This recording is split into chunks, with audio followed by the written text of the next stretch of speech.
அனைவருக்கும் வணக்கம். நான் கோகுல். இந்த வீடியோல எதை பத்தி பார்க்க போறோம் அப்படின்னு பாத்தீங்கன்னா, நம்ம வீட்ல வந்து ஜியோ ஃபோன் வச்சிருப்போம் கண்டிப்பா. அல்லது நம்ம ஃப்ரெண்ட்ஸ் கிட்ட எல்லாம் நம்ம யூஸ் பண்ணியிருப்போம். அந்த ஃபோன்ல பாத்தீங்கன்னா நெட்வொர்க் வந்து ஷேர் பண்ண முடியாது. இப்போ வந்து வைஃபை வந்து ஷேர் பண்ண முடியாது. அப்புறம் பாத்தீங்கன்னா யூஎஸ்பி கேபிள் வழியா நெட் ஷேர் பண்ண முடியாது. இப்போ பேசிக்கா எப்படி சொல்றேன்னா, அந்த ஃபோன்ல வந்து வெறும் வைஃபை மட்டும் தான் இருக்கும். எப்படின்னு பாத்தீங்கன்னா, யாராச்சும் ஹாட்ஸ்பாட் ஆன் பண்ணா அந்த ஃபோன்ல வந்து நம்ம வைஃபை ஆன் பண்ணி கனெக்ட் பண்ணிக்கலாம். பட் அந்த ஃபோன்ல இருந்து யாருக்கும் நெட் ஷேர் பண்ண முடியாது. அதுதான் பார்த்தீங்கன்னா அதில் ஒரு சின்ன பிரச்சனை இருக்குது. எதுக்கு அந்த அந்த மாதிரி ஒரு ஸ்டைலில் கொடுத்துருந்தாங்க அப்படின்னு கேட்டிங்கன்னா, அப்போ தான் பார்த்தீங்கன்னா ஜியோ ஹாட்ஸ்பாட்டும் லான்ச் பண்ணிருந்தாங்க. இப்போ இந்த ஃபோன்லேயே ஹாட்ஸ்பாட் கொடுத்துட்டாங்கன்னு வச்சுக்கோங்களேன். அந்த ஜியோ ஹாட்ஸ்பாட் வந்து ஃபுல்லாக வந்து ஸ்டாக் வந்து அப்படியே நின்றுடும். ஏன்னு பார்த்தீங்கன்னா இது வந்து அப்பயே கம்மி ரேட்டில் தான் கொடுத்துக்கிட்டு இருந்தாங்க. ஜியோ ஹாட்ஸ்பாட் ஒரு 1500னா ஃபோன் பார்த்தீங்கன்னா 1000 ரூபாய் தான். அப்போ எல்லாருமே ப்ரிஃபரன்ஸ் இதுக்கு மாறிடுவாங்க. ஏன்னா இது சார்ஜ் ரொம்ப நேரம் நிற்குது, டிஸ்பிளே இருக்குது, அதனால் வந்து இதுக்கு அது இங்கே மாறிடுவாங்கன்னு சொல்லிட்டு தான் இதில் பார்த்தீங்கன்னா ஹாட்ஸ்பாட்டே கொடுக்கல. இன்னொரு விஷயம் என்னென்னா, இதில் வந்து ஹாட்ஸ்பாட் கொடுத்துருந்தா 4G ஃபோன் யாருமே வாங்க மாட்டாங்க. இப்போ ஜியோ வந்தங்காட்டி தான் பார்த்தீங்கன்னா பாதிக்கு பாதி பார்த்தீங்கன்னா 4G ஃபோனே வாங்கணும். இப்போ 4G அந்த ஜியோ செல்லில் மட்டும் ஹாட்ஸ்பாட் இருந்திருந்தா எல்லாமே ஜியோ ஃபோன் வாங்கி அதில் சிம் போட்டு ஹாட்ஸ்பாட் போட்டு நம்ம 3G ஃபோனோ அல்லது 2G ஃபோனில் வைஃபை ஆன் பண்ணி தான் கண்டிப்பாக நம்ம நெட்வொர்க் யூஸ் பண்ணிட்டு இருந்திருப்போம். பட் இப்போ பார்த்தீங்கன்னா அது அப்படியே மாறிடுச்சு. எல்லாருமே 4G ஃபோன் வாங்கிட்டோம். இப்போ பார்த்தீங்கன்னா அந்த ஃபோன் இருக்குது. ஜியோ ஃபோன் வந்து இப்போ எல்லாமே மேக்ஸிமம் அவாய்ட் பண்ணிட்டு வராங்க. வாங்கணும் ஏன்னா வந்து அதில் வைஃபையும் இல்லை, யூஎஸ்பி த்ரெட்டிங்கும் இல்லை. இந்த வீடியோவில் எதை பற்றி பார்க்க போகிறோம் அப்படின்னு பார்த்தீங்கன்னா, இதை வந்து எப்படி வந்து யூஎஸ்பி த்ரெட்டிங்கும் வைஃபை ஹாட்ஸ்பாட்டும் ஒர்க் பண்ண வைக்கிறதுங்கிறத பார்க்க போகிறோம். இது வந்து 100% ஒர்க் ஆகிற வீடியோ தான். நான் வந்து செக் பண்ணி பார்த்தேன். இப்போ உங்களுக்கு நான் எந்த ஒரு எடிட்டிங்குமே இல்லாமல் ஒரு வீடியோ உங்களுக்கு நான் காமிக்கிறேன். அந்த வீடியோவில் தான் நான் அதை பண்ணியிருக்கேன். ஃபுல்லாக பார்த்து என்ஜாய் பண்ணுங்கள். மறக்காமல் நம்ம சேனலுக்கு இன்னும் சப்ஸ்கிரைப் பண்ணலைன்னா சப்ஸ்கிரைப் பண்ணிடுங்க. இந்த வீடியோவில் வர்றது ஒரு 80% ஆஃப் பீப்புள் மட்டும்தான் இதை செய்ய முடியும். பாக்கி இருக்க 20% பீப்புளால் பண்ண முடியாது.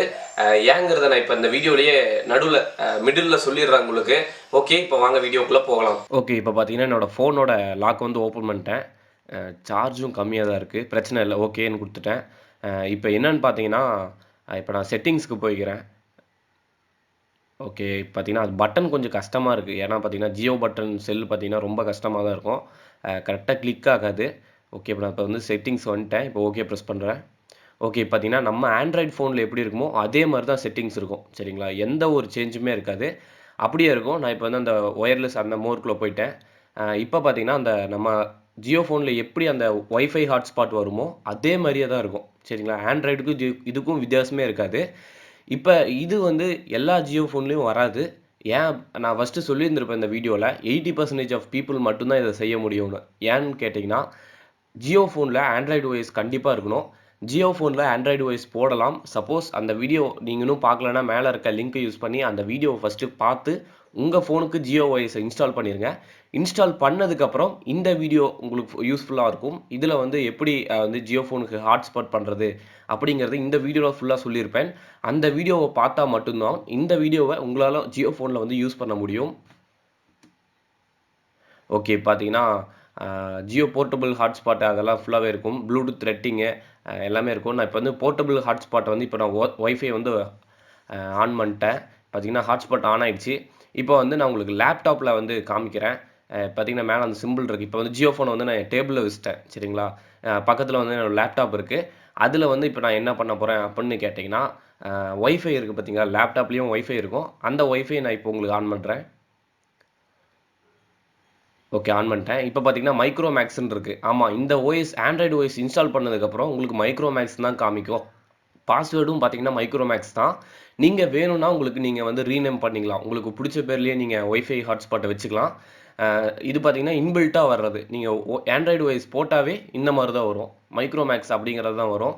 ஓகே, பார்த்தீங்கன்னா என்னோட அந்த மைக்ரோ மேக்ஸில் நான் இப்போ கனெக்ட் பண்ணிட்டேன். நோ இன்டர்நெட்னு வருது. ஏன்னு கேட்டிங்கன்னா நான் இன்னும் அதில் சிம்மே போடல. சிம் போட்டிருந்தா கண்டிப்பாக இன்டர்நெட் கனெக்ட் ஆகும். அதெல்லாம் எந்த பிரச்சனையும் இல்லை.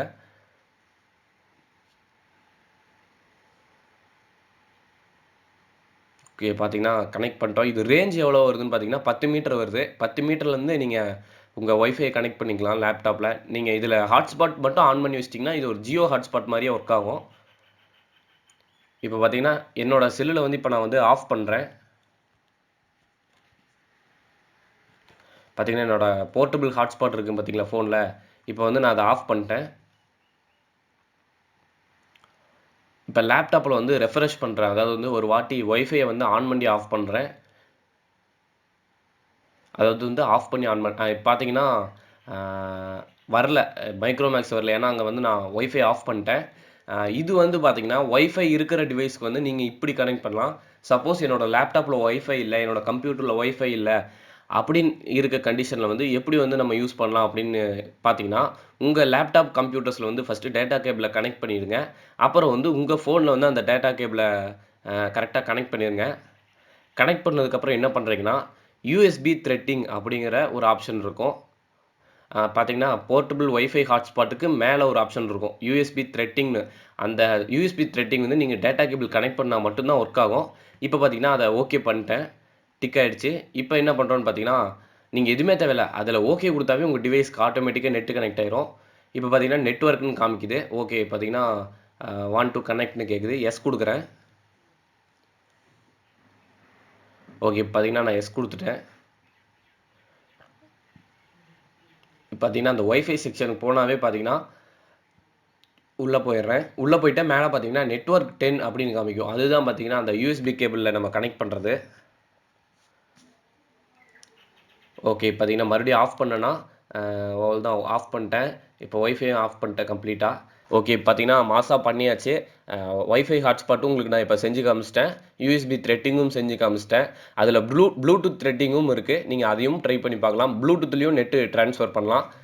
ஓகே, தேங்க்யூ ஃபார் வாட்சிங் திஸ் வீடியோ.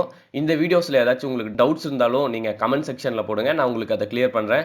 இந்த வீடியோ எப்படி இருக்குன்னு சொல்லுங்கள். சப்போஸ் ஏதாச்சும் அட்வான்ஸாக பண்ணுங்கன்னு சொன்னாலும் நான் கண்டிப்பாக பண்ணுறேன். தேங்க்யூ ஃபார் வாட்சிங் this video. Thank you. Peace out.